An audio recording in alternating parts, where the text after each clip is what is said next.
is NAFDAC. Who is going to lead the last for now?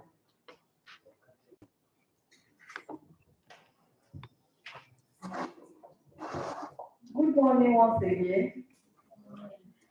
On behalf of the Director General NAFDAC, I greet the nutrition community of Kaduna State Media in Nutrition.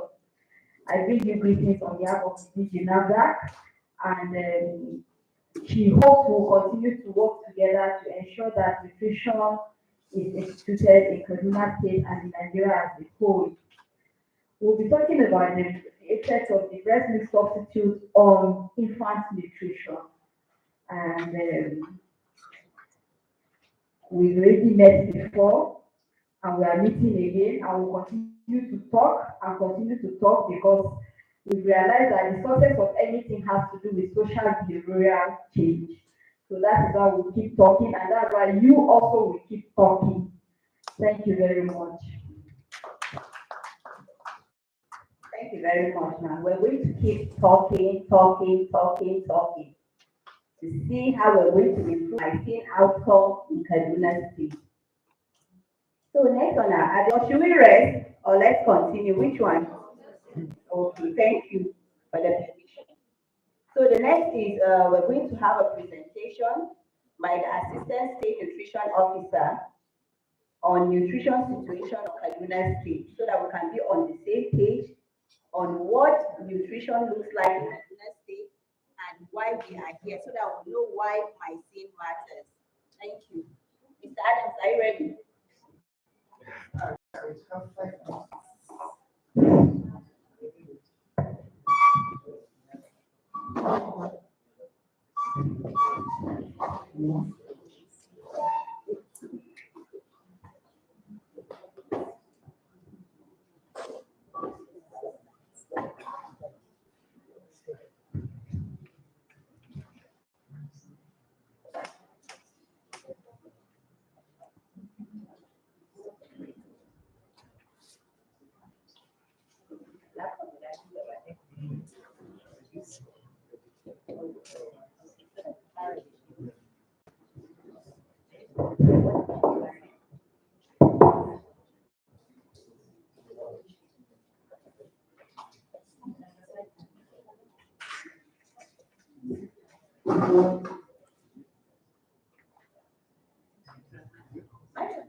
Good morning, all.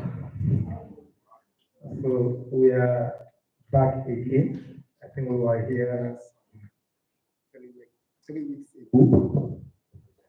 And I think this is a continuation of what we intend to do, the engagement we have with the media in our effort to improve MIYCN in Kaduna State. All thanks to Alive and Thrive, who has been partnering with the state in that aspect, especially promoting MIYCN, which is very crucial in improving nutrition status of women and children in Kaduna State. So it's all about looking at what the situation is at hand. Because if we know what is on the ground, it will spur us to increase effort in order to improve the situation. So these are just basic statistics.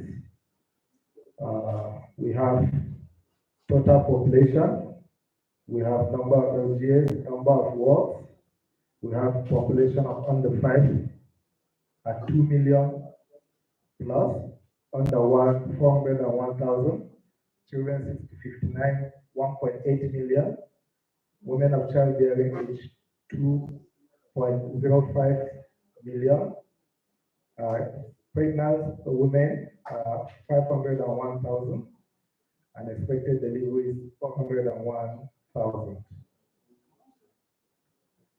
So what we need to take note is we have what we have here for CIMA. That's Community Management of Acute Malnutrition. It's a program addressing children that are already malnourished. And for Kaduna State, we have 117 of such centers throughout the whole 23 local governments. So this is where we get to treat children that have malnutrition. But the focus is not on treatment. The focus is on prevention, hence MIYCN. But we have those that are malnourished, so they have to be treated. And this is what is happening here. So we also have you will see before Alex will ask 2021, we have 2013 to 2018 NDHS, just giving us the progress we've recorded between 2013 and 2018. These are some key indicators. What we call stunting, underweight, wasting, low birth weight. I don't know whether we need explanation on what this means. Does anybody need explanation on what stunting or wasting means? Okay, so we go ahead. So this you can see there has been improvement between 2013 and 2018 data.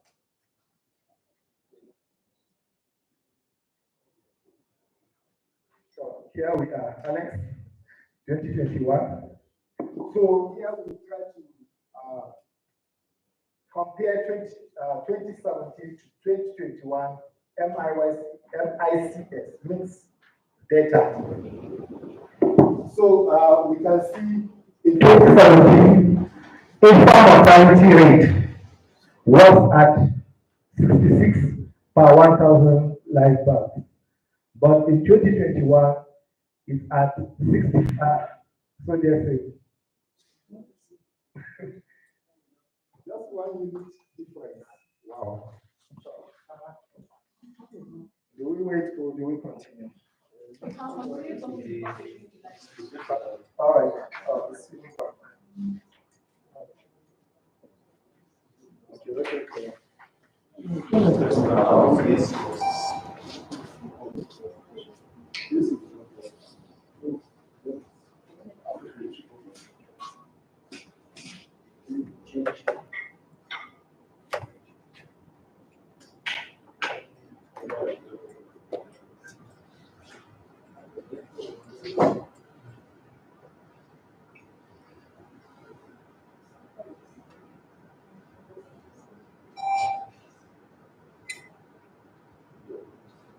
Okay. Where's my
So the next one is talking about neonatal mortality rate, which was at 28 per 1,000 live births, but it has risen to 47.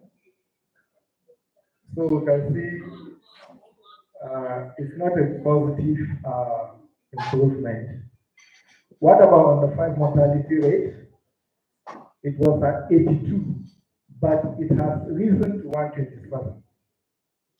So it's not a positive one. Then early initiation of exclusive breastfeeding, which was at 28.9, but it dropped to 13%. In spite of all efforts to increase early initiation, it went down. Reasons we cannot say. And this is an area we need to really our effort to see how early initiation will get to improve. Then we have exclusive breastfeeding. We have a positive improvement from 19.7 to 41.1. I think this is commendable. And then we, for children 6 to 23 months who receive minimum acceptable diet, it dropped from 15.8 to what? 12.3. I will explain on that. Then for the next one, who received minimum meal frequency, it dropped from 44.5 to 35.8. But who received minimum dietary diversity, it improved from 15.8 to 28.4. Now we can attempt to give explanation for this. The MIYCN effort we've been making is to improve, it's all about behavioral change. So the first one, minimum acceptable diet, is talking about the children getting the variety of food they should have and the number of times they should be given. That is what makes up minimum acceptable diet. That's why you will see minimum meal frequency, that is talking about the number. So it dropped. That's to say, in 2017, 44.5% of children in Kaduna State were getting food the number of times they are supposed to get. So it dropped. And we can adjust for that. Huh? Things have changed. And then we can even relate it to the insecurity. So things have changed. So children are not getting food the number of times they are supposed to get. Now for this one, minimum dietary diversity. That is the ability for them to get food from the different food groups. You can see it has increased. And this is because we have been doing a lot of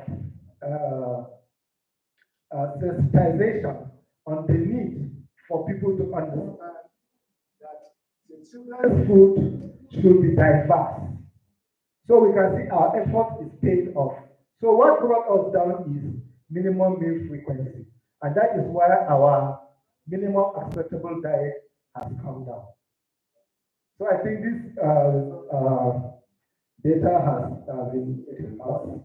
And now what I will only call on us is for us to look at, we know nutrition is multi-sectoral.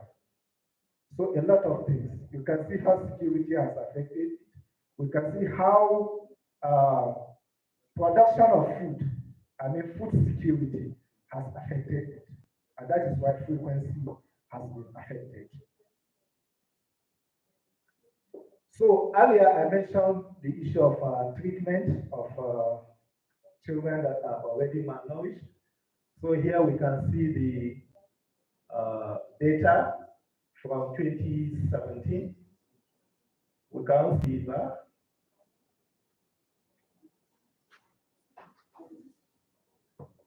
So we can see the trend. for new admission. Uh, so these are the colors. Now take note of dates. At 2016, this number of children died. At 2017, this number, you can see a gradual reduction in death of children. So we can say at least it has helped in saving lives. So as at August, 33 children died. What we call the new admitted, those that were newly admitted, those that were cured, those, okay, let's take note of those that were cured. 28,000, 20,000, oh no, that's the blue. Good. 17,000, 20,000, 19,000. We can see a gradual increase.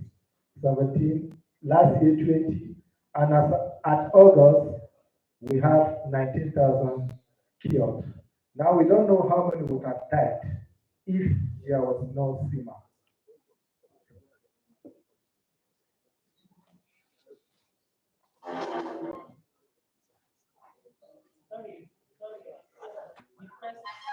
Maybe take the first one, the first red and the last red. Yeah. What about it? Yeah, the one on legal. Because you said that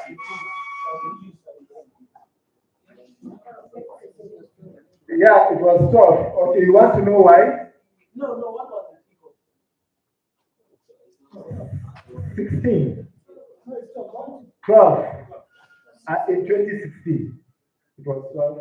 Then 2017, then 2018, along the way.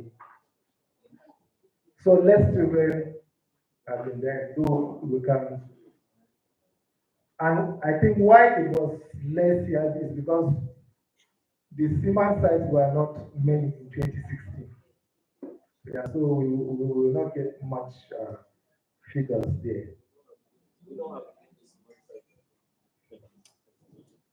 All right.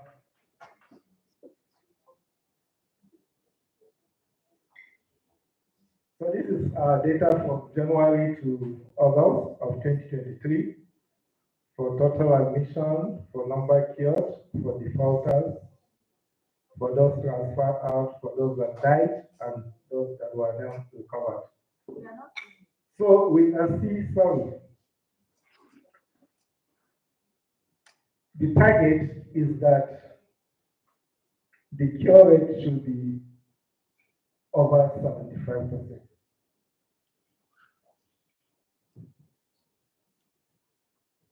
So we have already 76.2.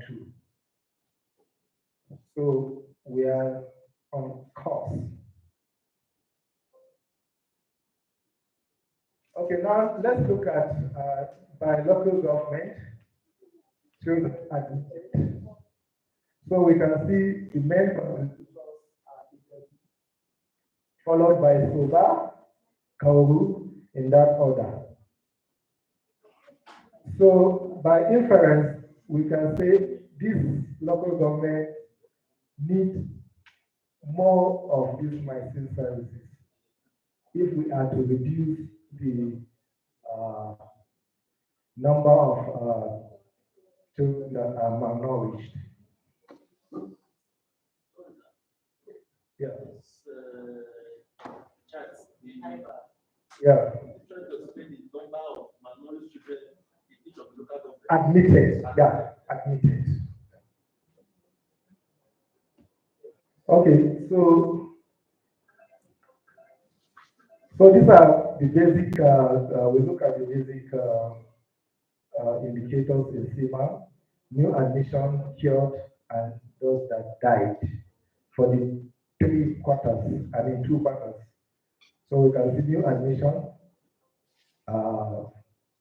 for quarter 1, 7,689. For quarter 2, it goes to 8,657, and it slightly is it increased? No, decreased in quarter 3. ASAD. So for dates, look at date 4 in quarter 1, 19 in quarter 2, and then 3. Pictures of treatment outcome at the treatment site after, during the treatment. This is another one, same person.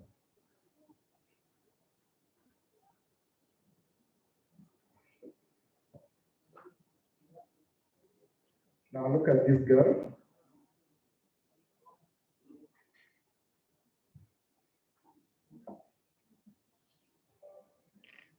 So we have what we call the CIYCF.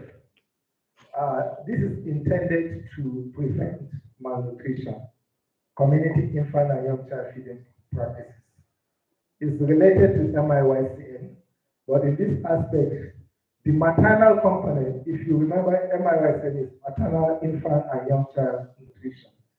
So this one is CIYCF, community infant and young child feeding. Now, this program is all about sensitizing caregivers at community level. So we have what we call community volunteers that were trained on doing that. And the mobilized community members, they sit with them and they teach them about how to feed their children. Now in MIYCN, there's emphasis on the maternal aspect. It's not as if it's not there in CIYCN, but it's not so much emphasized. So that is the now these are attendants of community members to support group meetings, because the community volunteers now form what we call support groups who meet regularly for their activities. Now these are the trend of the attendance. So we can see there has been a gradual increment. So, but this is as at August.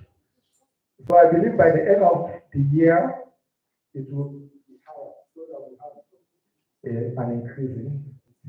One good thing again is because as at now, you will see from 2021 to 2022, there's a spike. This is more because we expanded it now covers the whole 23 local governments and some additional. Initially, it was 50% of the world's local government. That was the program. But now, I think Zaria, Kaju, where again? Java. They now have it off the world. And that's the way forward to see that all the world.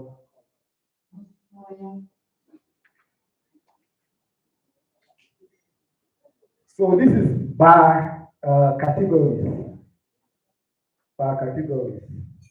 Now we can see who are the least attendees. Men. Okay. So I think this is an area of interest. How do we get the men to get the message? So I think some of them will not go to the support groups due to cultural, maybe religious, or some beliefs, because mostly it's women. So this is why there is this media engagement, and there is this that targets men through social media and the what do you call it?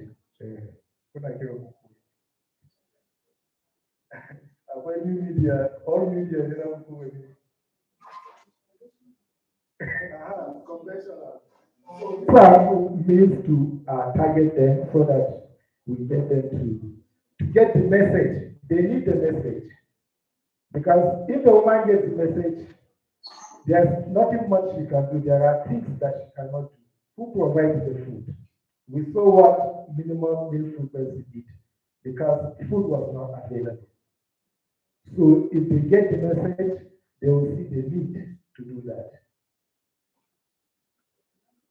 So these are data for MIYCN. Mine is not only Alive and Thrive that is intervening in MIYCN. The Agri project also intervenes in MIYCN. And so we can see the data, uh, quarter one, quarter two, and then quarter three as at August 2023. Is there anything you need explanation on this slide? Otherwise, we move.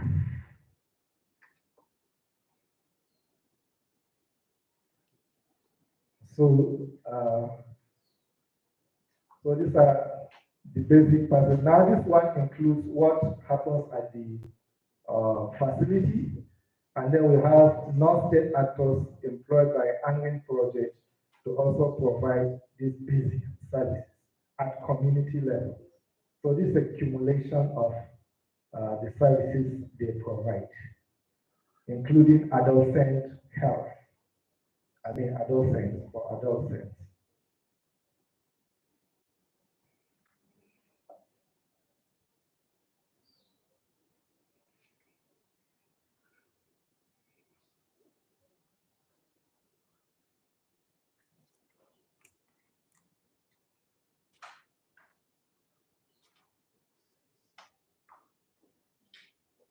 Can we see this?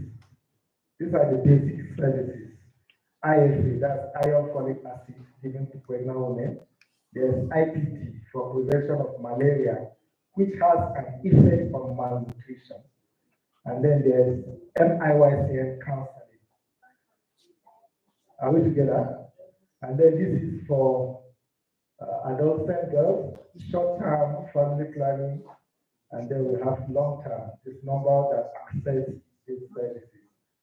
And then for children, these are their services, giving vitamin A, micronutrient powder, zinc ORS, and those that were dewormed.